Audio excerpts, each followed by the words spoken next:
ini adalah agenda tahunan yang setiap tahun dilaksanakan, baik itu di tingkat pusat, kemudian provinsi dan kabupaten kota. Nah, kebetulan tahun ini kita Kabupaten Penajam Pasir Utara selaku tuan rumah untuk gelar teknologi tepat guna ini. Acara pembukaan juga ada artis juga, kalau tidak salah katanya Kangen Band, kayaknya nih banyak penggemarnya Kangen Band ini. Biasanya yang ditunggu-tunggu sama masyarakat PPU. Ya, sekaligus menghibur masyarakat PPU ya, memberikan ruang kepada pelaku UMKM yang ada di PPU untuk mempromosikan produk-produk unggulannya, baik itu makanan maupun kerajinan atau hal-hal yang lain yang bisa dilihat oleh kabupaten kota yang lain. Jadi ya sarannya harus datang ke standnya TTG dan pameran pembangunan di yang di samping stadion itu. Ya. Jadi harapan kita nantinya tamu-tamu itu betul-betul merasa nyaman di PPU, dan saya juga berharap juga kita selaku tuan rumah harus memberikan yang terbaik untuk tamu-tamu yang akan datang ke PPU.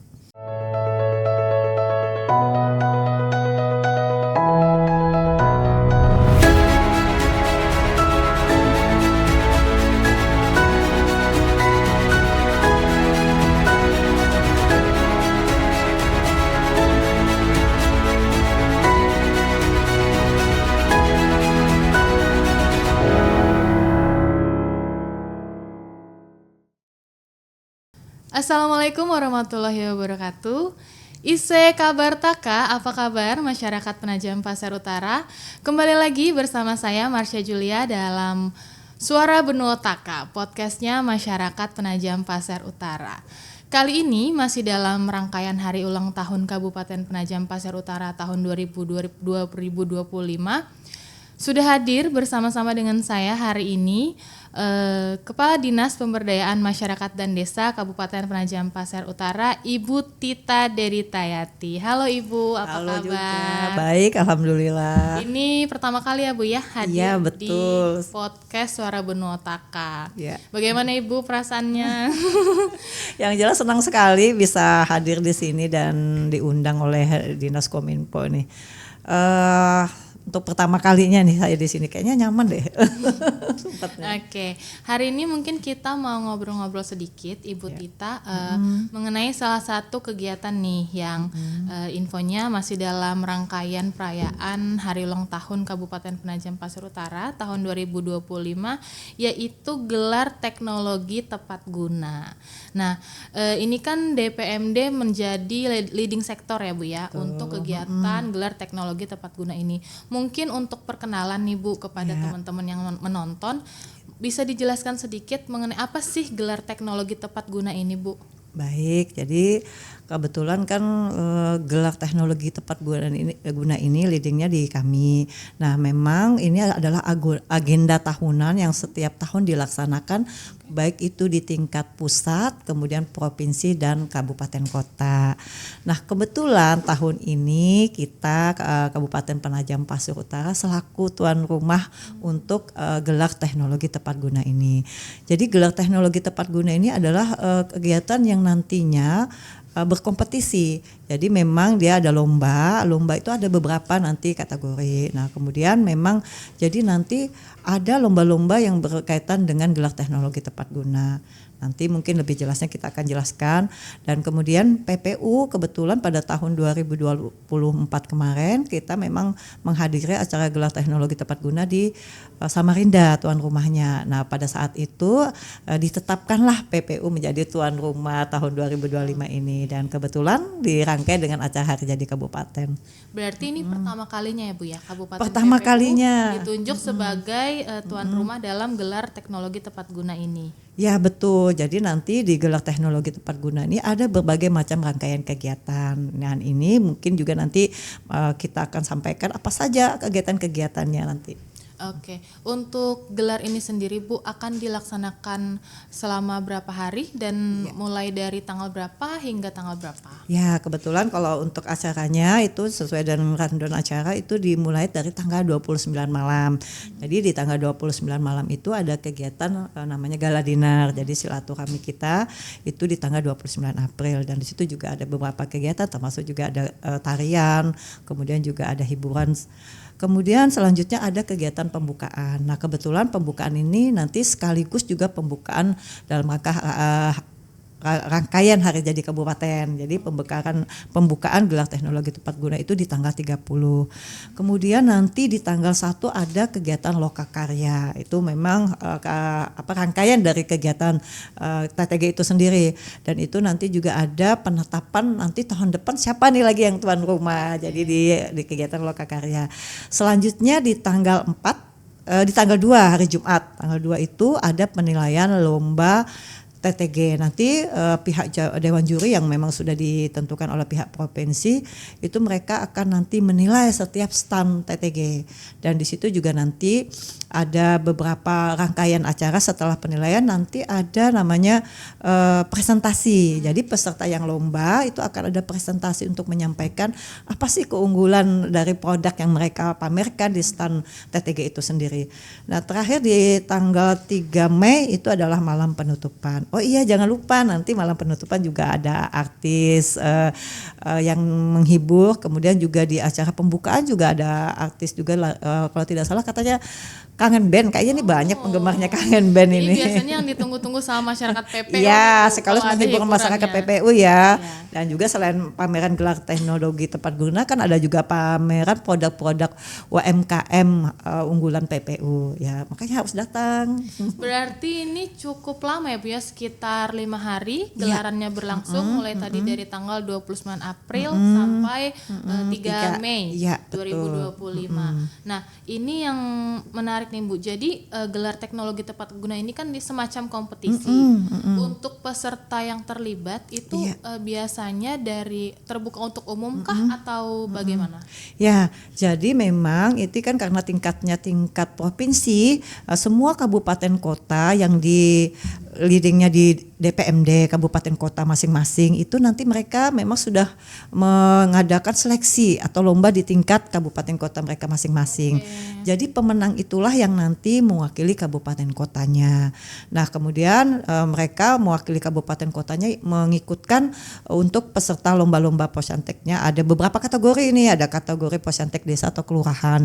Jadi yang diutus itu bisa dari desa ataupun dari kelurahan yang punya salah satunya adalah teknologi tepat guna. Jadi yang memang yang bermanfaat untuk masyarakat di sekitar lokasi mereka itu yang memang dianggap unggul itu bisa diikutkan untuk lomba ini. Kemudian kategori teknologi tepat guna unggulan. Jadi ada juga kategori tepat guna unggulan. Itu semacam mungkin ada yang inovasi yang terbaru yang bisa juga mendukung kesejahteraan masyarakat dari sisi misalnya pertanian atau misalnya perikanan atau yang justru juga untuk lingkungan. Kemudian juga ada kategori olahan khas daerah. Itu bisa dalam bentuk UMKM produk makanan. Jadi mungkin makanan sesuatu yang menarik nih. Kayaknya beda nih dengan yang kabupaten kota lain. Itu juga salah satu nanti menjadi salah satu penilaian. Kemudian juga ada kategori stand terbaik. Terakhir nanti siapa yang paling banyak dapat juaranya itu menjadi juara umum.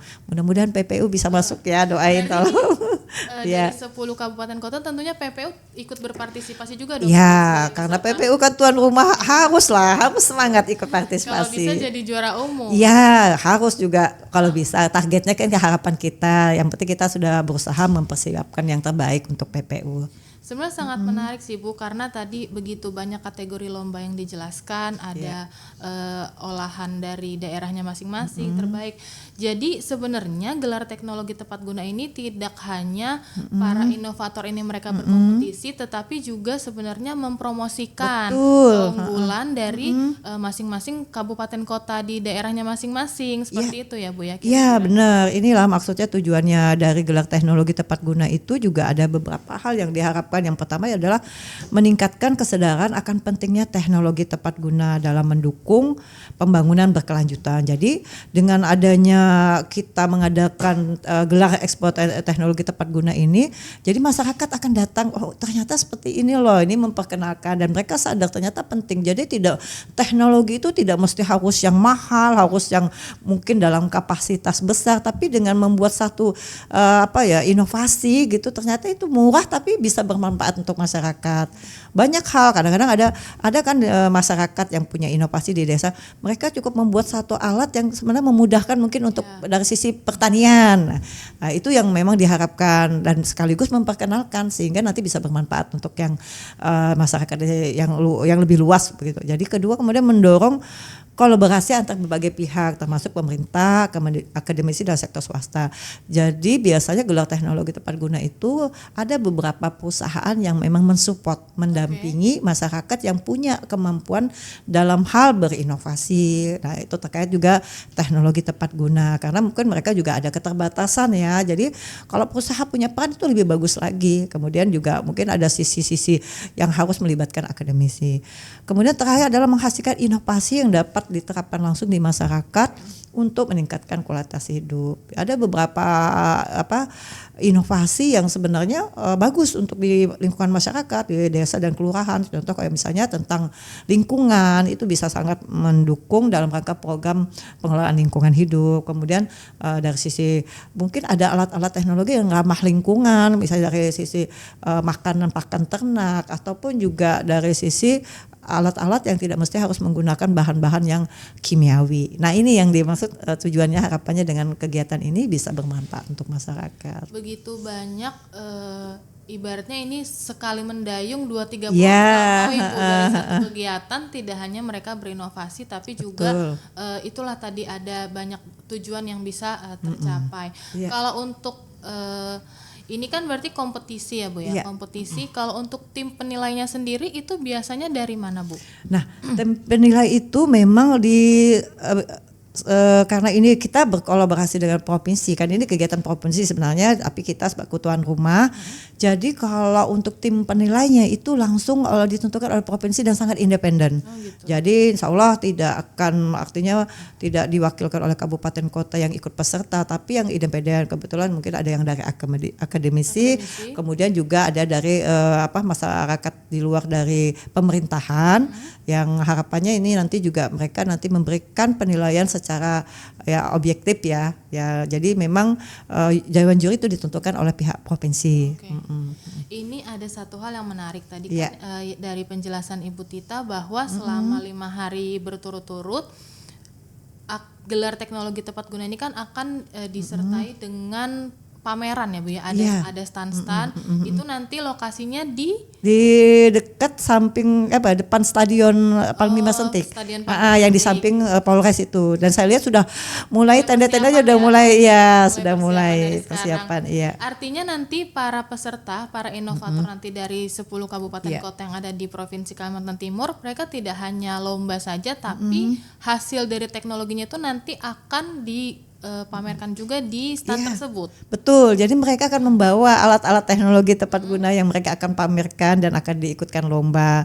Jadi kita tidak hanya melihat gambarnya saja tapi langsung, bahkan nanti mungkin bisa ada semacam prakteknya bagaimana sih pemanfaatan teknologi tepat gunanya itu, alat-alat yang mereka pamerkan itu.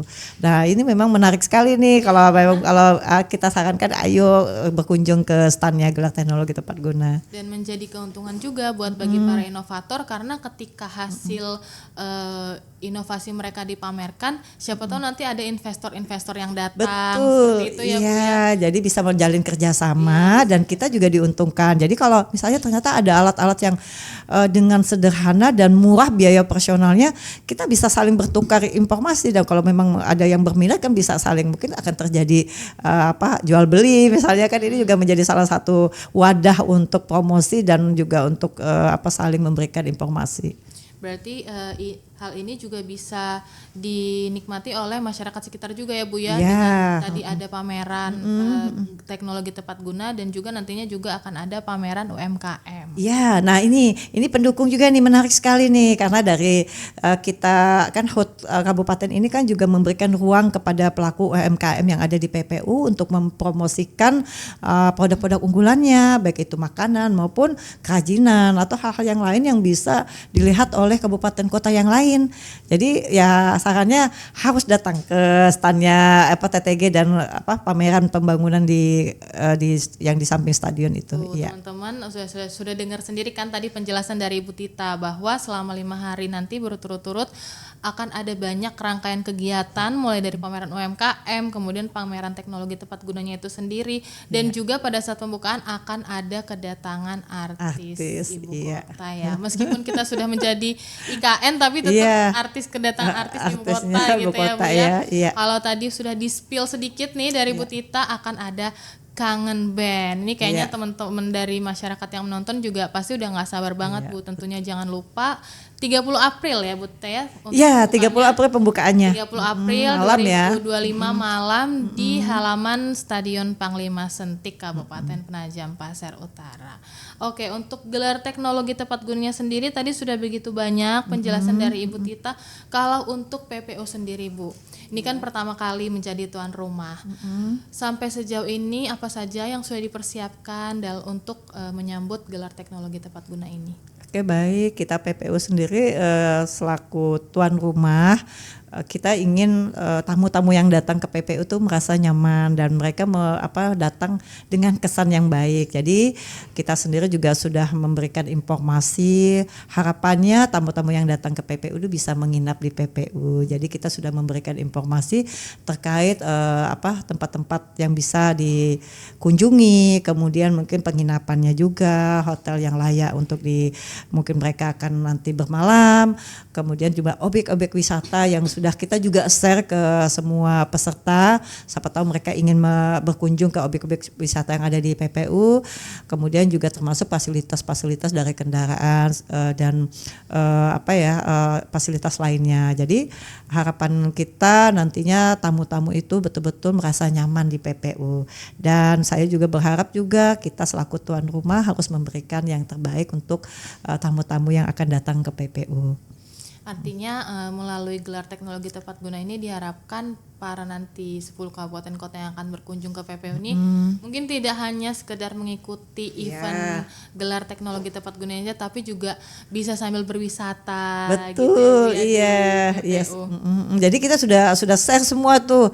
Pokoknya kita juga koordinasi dengan pihak Dinas Kebudayaan Pariwisata, minta data-data yang berkaitan dengan objek-objek wisata yang mudah dikunjungi, dan mungkin mereka juga pingin hiburan ya, pingin juga melihat potensi-potensi yang ada di PPU, wisatanya terutama, dan juga terkait juga wisata kulinernya juga. Nah, tapi memang harapan kita juga pelaku-pelaku usaha betul-betul nanti menyiapkan dan menjaga kebersihannya, kemudian juga kenyamanan pengunjung yang datang, dan ini merupakan momen yang kesempatan kita untuk mempromosikan, dan juga kegiatan ini bisa membawa dampak positif untuk ekonomi masyarakat yang ada di PPU. Harapannya begitu. Kurang lebih nanti akan ada berapa stand Bu yang akan berpartisipasi di pameran, baik UMKM-nya maupun dari pameran teknologinya tadi? Ya. Kalau untuk pameran teknologinya kan karena dia kabupaten kota, itu kurang lebihnya sekitar ada 13 stand. Jadi yang 11 stand itu punya kabupaten kota, kemudian ada yang 2-nya itu ada yang dari stand Posyanteknya Provinsi Kalimantan Timur, dan juga standnya dari DPMD kita sendiri. Stand DPMD kita sendiri mengakomodir untuk desa-desa yang punya produk-produk unggulan yang ingin dipromosikan di momen TTG ini. Nah, kemudian kalau untuk UMKM itu juga sudah disiapkan juga kurang lebihnya 50 stand. Itu sudah disiapkan juga itu untuk pelaku-pelaku usaha yang memang ingin ikut berpartisipasi di kegiatan ini. Ini karena kita berkolaborasi juga dengan pihak pemerintahan selaku yang memang untuk kegiatan hari jadi kabupatennya. Jadi mereka pun juga sudah mengakomodir untuk pelaku-pelaku yang ada di PPU UMKM-nya. Cukup banyak juga ya Bu ya, ada lumayan. Sekitar 50 stand UMKM dan 13 untuk yang kabupaten kota sendiri. Oke, mungkin terakhir Bu Tita, apa yang ingin disampaikan kepada masyarakat Kabupaten PPU khususnya dalam rangka persiapan nih gelar teknologi tepat guna, mungkin bisa dihimbau kepada teman-teman yang menonton untuk bisa meramaikan datang ke eventnya tersebut. Iya, ini saya senang sekali nih karena hadir di sini di podcastnya Kominfo. Ya, harapan saya kepada masyarakat PPU untuk kita bersama-sama memeriahkan dan mensukseskan gelar teknologi tepat guna Kalimantan Timur yang ke-11 di mana PPU menjadi tuan rumah. Jadi ayo sama-sama kita ramaikan berkunjung ke standnya, pamerannya gelar teknologi tepat guna dan UMKM. Kemudian jangan lupa dukung dan support supaya PPU bisa menjadi yang terbaik selaku tuan rumah. Amin. Ya, sukses selalu lah untuk PPU kita. Mantap tuh, teman-teman udah dengar sendiri kan, tadi langsung dari Bu Tita nih yang mengajak teman-teman untuk dapat bergabung di halaman Stadion Panglima Sentik mulai dari tanggal 29 April sampai nanti tanggal 3 Mei 2025. Oke, terima kasih banyak Bu Tita sudah berkenan hadir di podcast Suara Benua Taka kali ini. Semoga nggak kapok ya Bu. Senang aja sering-sering diundang. Untuk main-main ke podcastnya kami di sini, podcastnya Masyarakat Penajam Pasir Utara. Mungkin nanti kalau misalnya dari Dinas DPMD ada program-program kegiatan selain gelar teknologi tepat guna ini, bisa kita ngobrol-ngobrol lagi. Baik, bisa banyak nih, nantilah kita akan kembali lagi bergabung di sini. Ya, terima kasih sudah diundang di sini. Bu Tita, kami terima kasih juga sudah berkenan hadir. Semoga gelar teknologi tepat gunanya sukses, mulai dari acara pembukaan hingga penutupan nanti semua berjalan dengan baik ya Bu ya. Dan tentunya harapan kita juga Kabupaten Penajam Pasir Utara bisa membawa pulang juara sebanyak-banyaknya. Kalau bisa jadi juara umum nih PPU. Mudah-mudahan, amin. Ya, terima kasih juga. Sukses untuk PPU ya. Oke, sampai situ dulu teman-teman untuk podcast Suara Benua Taka episode kali ini. Jangan lupa untuk like, subscribe, komen, dan share video ini ke teman-teman maupun keluarga kalian jika kalian merasa video ini bermanfaat untuk dibagikan. Sampai ketemu di episode selanjutnya. Saya Marsha Julia, host dari Suara Benua Taka, pamit undur diri. Wassalamualaikum warahmatullahi wabarakatuh. Waalaikumsalam warahmatullahi wabarakatuh.